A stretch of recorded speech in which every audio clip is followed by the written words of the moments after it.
always take off with full throttle. We have a little bit of a crosswind, that's why I just have to hold a little aileron into it.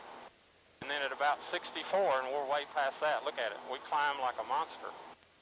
Put a little right rudder in because of all, there's about 3 reasons, but the airplane has a left turning tendency. If I let go of the rudder, it wants to go that way.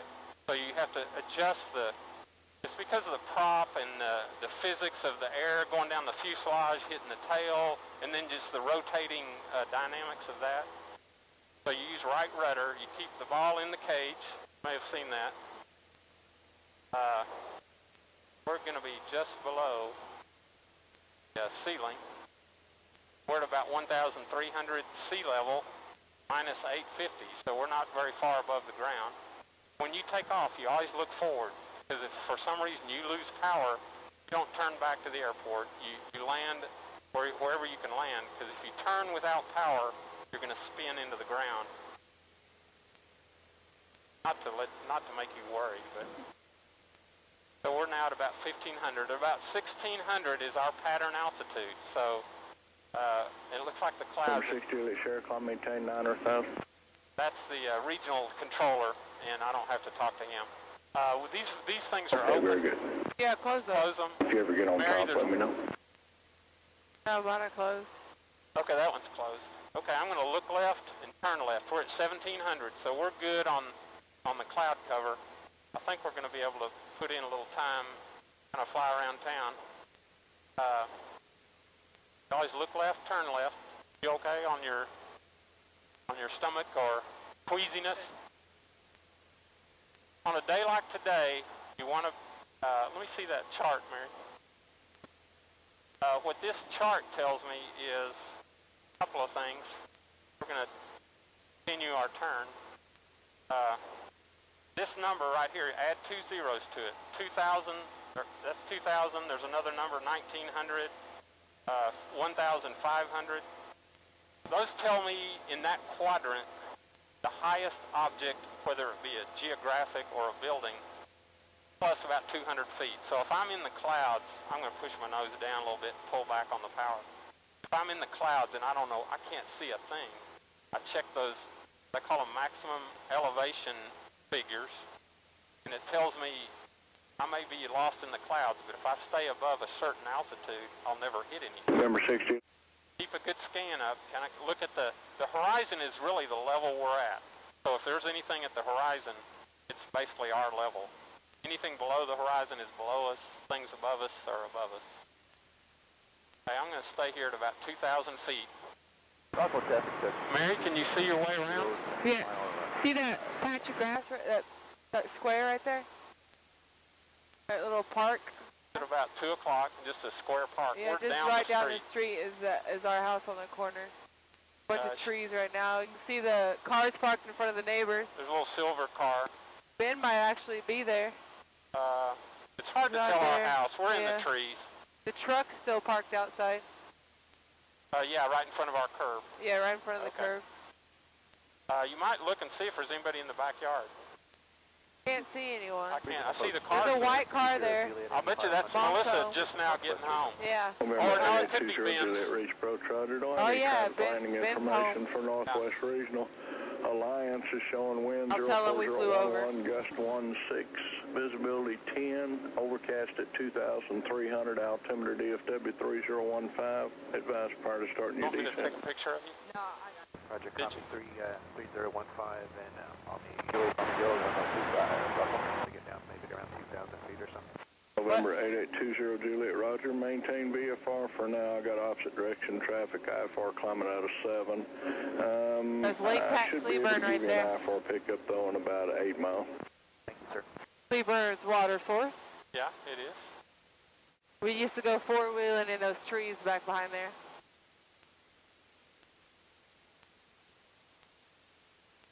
Cleburne traffic, Skyhawk 02 Victor. We're about 4 southwest of the field, maneuvering at 2,000, Cleburne.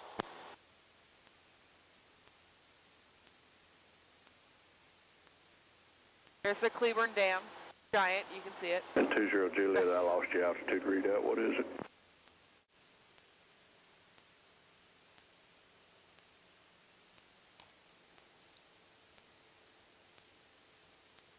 Try to keep my RPMs about 2450. That's the Lycoming really likes that kind of spot. November 93898, reach approach Roger, expect vectors ILS 34 at Arlington. Yeah, there's the park. The truck by the curb truck is gone. Is it? Or something black? No, Black it's vehicle. still there. Oh, is it? Okay. I think. Yeah. Ben's home, though. There's our football stadium. We call it the Rock. See the courthouse in the middle of downtown.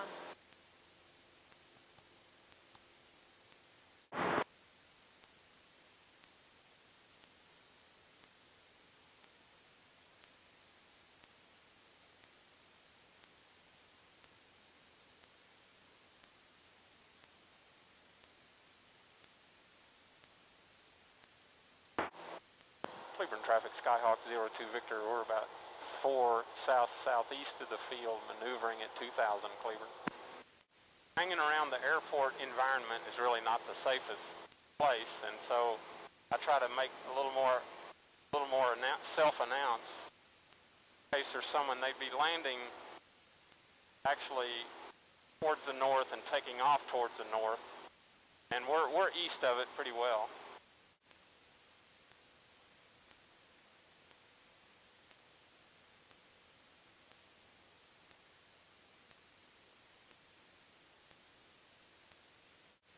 Okay, we're at 2,300 and we're starting to get into the clouds.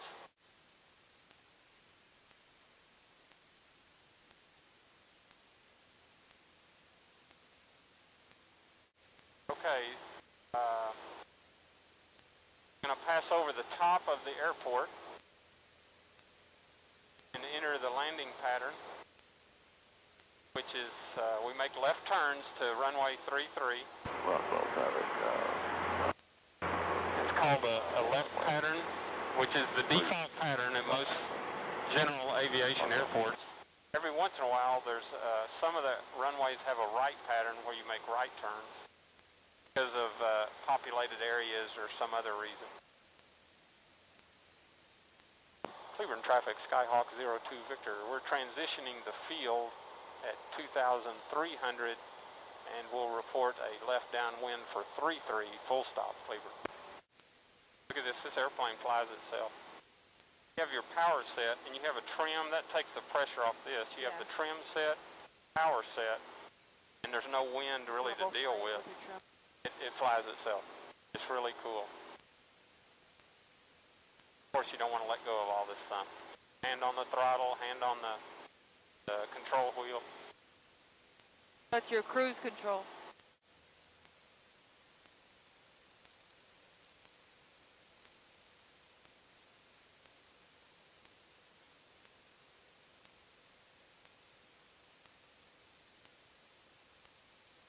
Okay, what I have to do now after I've crossed over above pattern altitude, there's something called pattern altitude. Most of the time it's 1,000 feet above the field elevation.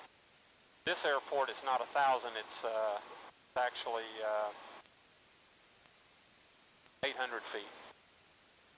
So airplanes in the pattern, I should be clear of them, I'm above them. But I'm going to do a turn out here and get down to pattern altitude, and then I'll enter my landing pattern. I'm going to turn to the north and do basically about a 270 degree turn. We'll have to descend down to this pattern altitude at this airport, 1,600 feet sea level, 1,600. So I will get down to that level before I enter the pattern. Cleburne traffic, Skyhawk 02 Victor. We're entering a left downwind for 33, full stop, Cleburne. I'm at pattern altitude. I'm about 1,650 feet above sea level, parallel to the runway. Then I do a downwind, a base, a final. In a self-announced airport, I'm supposed to announce where I am in the pattern. And I'm a beam, they call it a beam the numbers or a beam the threshold. I do a couple of things in this airplane. Check 20 Juliet, flighting 360. Full carb heat, full little power. You drop in about 10 degrees of flaps. Flaps slow down the airplane but give it more lift. It's kind of weird. But you want to slow down the airplane, but and your view looks different. Your nose is down, but you still have that lift. Then you announce your positions before you get there. Cleburne traffic, Skyhawk 02 Victor, turning left base for 33, Cleburne. I always check final, be sure no one else is screaming down final. It's going to be a good landing, not much wind. You can check wind. 1,400 crosswind. Temperature yeah, I think there is. You can see the wind sock. 2.8 Celsius. Altimeter 3017. Cleburne traffic, Skyhawk 02 Victor, turning final for 33, full stop, Cleburne. The wind again. Cleburne Municipal Airport. Automated weather observation 2321 Zulu. Weather. Wind 010 at 12. Peak gust 19er. Visibility more than 10. Sky condition ceiling 1,400 broken. Temperature 11 like a 3 Celsius. degree 2.8 Celsius. Altimeter 3017. Pull a little more power. It just really, we land with no power. Not like a jet engine where they land with power. I really... Cleburne Municipal Airport. My power is pulled at some point. I still have a little power in it right now. If you have more wind, you want to keep power in it. But do they have the little lights out here? Yeah. There they are. Well, the landing lights are at the other end if I was landing to the south. But those are the runway lights. See, he turned them on by just tapping that? Yeah. That way they don't burn all night. A pilot on the right frequency can turn on the lights. There's a wind sock at the threshold. You always want to know what's going on. Mary's right. There's a little, probably about 15 degrees off the runway. I'm full power. Now we're just gliding. Those two white stripes are 1,000 feet from the threshold. And I'll be on the ground before we get to 1,000 feet. Right about now. Should be landing. There we go. I was in the brakes, so that's what made our nose drop. Sometimes I have my feet in the brakes. I'll stop my flight timer. We did about 24 minutes. I'll turn off my transponder, which is my altitude reporting that shows up on the radar. And you open your window if you're burning up like I am. A little hot. How about you, Mary? You cold? I am not burning up. Okay. I better No, you can do it. Leave it open. The pilot. Sometimes it's good to taxi off center because other airplanes will not tell what's going on if there's an airplane perfectly down the center of the runway. So I try to get off center, especially at night, because the lights will... We're not off the active till we cross the whole short line. Now, make an announcement. Cleburne traffic, Skyhawk 02 Victor. We're clear of the active on Golf, Cleburne. We're home. We did good. Good job, Tony. Sorry. Hit me in the face. Well, you went back. How far can you get before you have to refuel? Actually, 4.5 is, that's a good question. This airplane burns about 8 gallons an hour. It holds 42, but they say only 38 is usable because if you're turning some of the fuel you can't get to, so they just consider it 38. And 8 gallons an hour at 38, I'm going to do a little more than 4.5 hours. But you don't fly. There's some FAA rules. You have to have at least 30 minutes of fuel beyond your destination. And at night, you have to have 45 minutes of fuel beyond your destination. So I always just look at an hour. I'm going to land if I'm down to my last hour of fuel. Fuel gauges aren't required to be accurate except when they're empty. So you don't rely on your fuel gauges. That's why I use this timer. We put in about, since I started the plane, about 30 minutes, 40 minutes. So we hadn't burned 8 gallons.